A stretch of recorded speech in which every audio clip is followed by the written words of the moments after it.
नमस्ते, मेरा नाम रक्षा है। मैं यहाँ पे काउंसलर हूँ। क्या मुझे आप बता सकती हैं आपका नाम क्या है? मेरा नाम ज़ोया है। कहाँ से हो ज़ोया? मैं शांति नगर से हूँ। ज़ोया, मैं समझ सकती हूँ थोड़ी आप डिस्टर्ब लग रहे हो, थोड़ा मुरझाई भी लग रही हो। क्या आप मुझे बताना चाहेंगी कि आप यहाँ पे क्यों आई हो?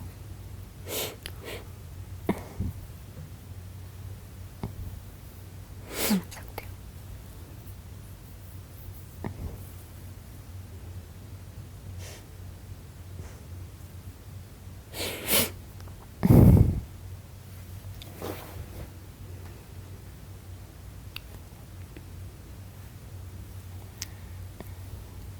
मैं समझ सकती हूँ काफ़ी मुश्किल होता है।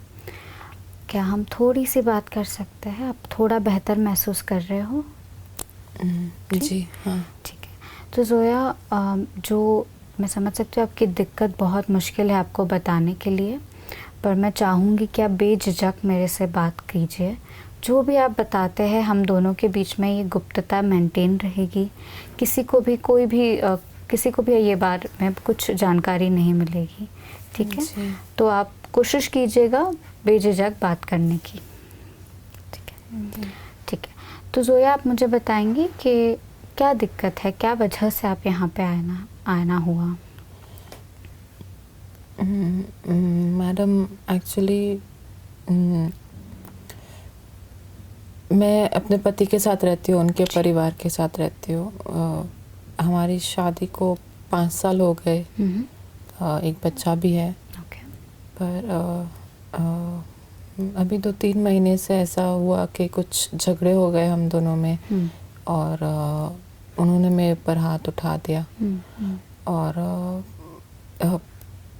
और बहुत मारा मुझे। मैं ये बात ले नहीं पा रही हूँ क्योंकि इतने दिन से सब अच्छा ही चल रहा था। पर कुछ उन्होंने अचानक से हाथ उठा दिया मेरे ऊपर। और उसके बाद छोटी छोटी बातों पे भी वो अक्सर मारते हैं मुझे, और बहुत मारते हैं। बहुत चोट लग जाती है। उनके घर वाले भी, उनके परिवार से कोई बचाने नहीं आता है, कोई मेरी कोई सहायता नहीं करना चाहता है। वो लोग मुझे उल्टा ताने भी देते हैं कि मैं अपने बाप के घर से कुछ नहीं लाई। शादी में कुछ बड़ा मुझे मिला नहीं। वो लोग अक्सर मुझसे बोलते हैं कि मैं पैसे लाऊं, अपने बाप के घर जाऊं, बाप से पैसे मांगो, ऐसे करके मुझे बोलते हैं। पर मैं कुछ नहीं बोल पाती उनको, क्योंकि मेरे खुद के पापा बीमार हैं। वो लोग के पास खुद खाने को पैसे नहीं हैं। पापा बीमार है, वो उनको दवा के लिए, इलाज का, दवा का, ये सब का पैसा नहीं है। मैं कुछ नहीं बोल पाती हूँ, सहना पड़ता है मुझे सब कुछ। बिल्कुल ज़ोया, और मुझे लग रहा है, मुझे समझ में भी आ रहा है कि आप किस किस हालातों से अभी आई हो। जो इस तरह की जो हिंसा है ज़ोया, ये बिल्कुल ठीक नहीं है। ये कोई भी तरह की हिंसा, हाथ उठाना, मारना, ये बिल्कुल ठीक नहीं है। और कोई भी इंसान इस तरह के ट्रीटमेंट से नहीं गुजरना चाहिए। और उसके साथ ही मैं से देख भी सकती हूँ कि कोई सपोर्ट भी नहीं है आपका। तो ज़ोया, मैं थोड़ा और जानना चाहूँगी, अगर आपकी सहमति हो तो। और इस दौरान अगर आप बीच में चाहती हो कि हम बंद कर दें इंटरव्यू और कभी और बात करें, तो आप बिल्कुल मुझे बताना, ठीक है? जी। तो आपने मुझे बताया कि आपका एक बच्चा है। हाँ। कितने साल का है? 4 साल का है वो। अच्छा। तो जब आपके पति आपको मारते हैं, क्या वो आपका बच्चा भी ये सब देखता है? क्या बोलूँ मैं, वो डर जाता है। वो वहीं होता है ना, तो वो भी डर जाता है। मैं चिल्लाती हूँ या रोती हूँ तो वो हमेशा पास में ही होता है। और अक्सर हम दोनों के बीच में भी आ जाता है। मुझे डर लगता है कि उसको चोट ना लग जाए। जी, और और आपके पति भी आपके बच्चे को कभी मारते हैं? नहीं, उसे नहीं मारते हैं, पर मुझे डर लगता है कि वो अक्सर मुझे बचाने आ जाता है। कभी कभी सहम के बैठ जाता है, तो घबरा जाता है बहुत, तो लगता है कि उसे चोट लग जाएगी। आपकी जो परेशानी है वो जायज़ है। तो ज़ोया, इस बारे में आपने किसी से बात की है, परिवार वालों से, दोस्तों से? एकदम भी नहीं। मैं किससे बोलूं? कोई मैं अपने माँ बाप को नहीं बता सकती, क्योंकि उन्होंने शादी दिया है और फिर अभी खुद बीमार हैं वो लोग।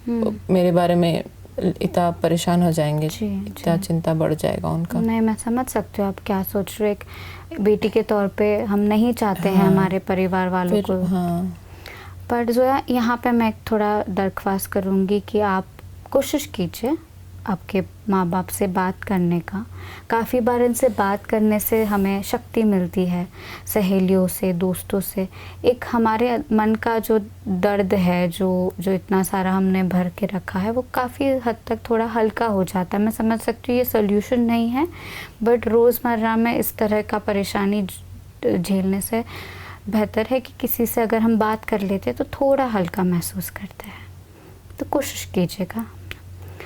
और मैं ये भी समझना चाहती हूँ कि आपका इस ये परिस्थिति से निकलने का या उसके बारे में आपके क्या विचार है? आप क्या करना चाह रही हो? मैम, मैं क्या करूँगी, मुझे तो नहीं कुछ पता। मैं तो अपने माँ बाप को भी नहीं बताई हूँ, कहीं जा नहीं सकती हूँ, वापस तो नहीं जा सकते अपने पापा के पास। फिर से वही ज़िंदगी है, वहीं जाना है मुझे वापस। अपने हस्बैंड के यहाँ ही जाऊंगी, वहीं रहूंगी। प्लस छोटा बच्चा है मेरा, उसको कहाँ लेके जाऊंगी मैं? बिल्कुल जी, मैं आपका नज़रिया समझ पा रही हूँ, आपकी बेबसी भी समझ पा रही हूँ। तो एक और दरख्वास्त करना चाहूँगी यहाँ पे कि आज अगर आप घर पे जा रही हो तो कोशिश कीजिएगा कि आपके सारे जो इम्पोर्टेंट डॉक्यूमेंट्स हैं, सब सामान है, कोई भी एक बैग में सब डाल दीजिए, है ना। कि आपकी जो ज़रूरियात की चीज़ें हैं, जैसे सैनिटरी पैड है, खाना है, कपड़े हैं, आपके बच्चे के इम्पोर्टेंट डॉक्यूमेंट्स, उसका आधार कार्ड, उसके रिलेटेड जो खाने पीने की सामान, ये सारी चीज़ आप एक बैग में डाल के इसको ऐसी जगह पे रख दीजिए या किसी और को दे दीजिए, पड़ोसी में कोई हो जो जिससे किसी को पता ना चले इस बैग के बारे में। इससे क्या होगा कि अगर कोई इस परिस्थिति आई जहाँ पे हिंसा बहुत ज़्यादा बढ़ रही हो और आपके बच्चे की जान को खतरा अगर लग रहा हो, तो तुरंत आप इससे लेके आप कोई सुरक्षित जगह पे, जो भी आपको लग रहा है उस समय पे, वहाँ पे आप जा सकते हैं। बट पकड़ा जाएंगे अगर तो नहीं, बिल्कुल बहुत प्रॉब्लम। तो इसलिए शायद हम कोशिश तो हमारी तरफ से हम कर ही सकते हैं। दूसरा एक समाधान ये भी है कि मैं आपको नंबर्स दे दूँगी, जो वुमेन और चिल्ड्रन के रिलेटेड जो हेल्पलाइन नंबर्स है, ओएससी के जो नंबर्स है, इमरजेंसी नंबर्स है। तो यहाँ पे उस समय पे अगर आपको लग रहा हो कि निकल नहीं पा रही हूँ, पर सपोर्ट की ज़रूरत है, तो वहाँ पे आप नंबर्स को भी यूज़ कर सकते हैं। ठीक है, ज़रूर। तो ये शुरुआत इससे करते हैं, हम आगे मिलते रहेंगे और भी हम समाधान ढूंढते रहेंगे, पर हम आपके साथ बिल्कुल है। और आप विश्वास कीजिएगा कि हम इसका समाधान बिल्कुल निकाल देंगे। Thank you ma'am. Thank you.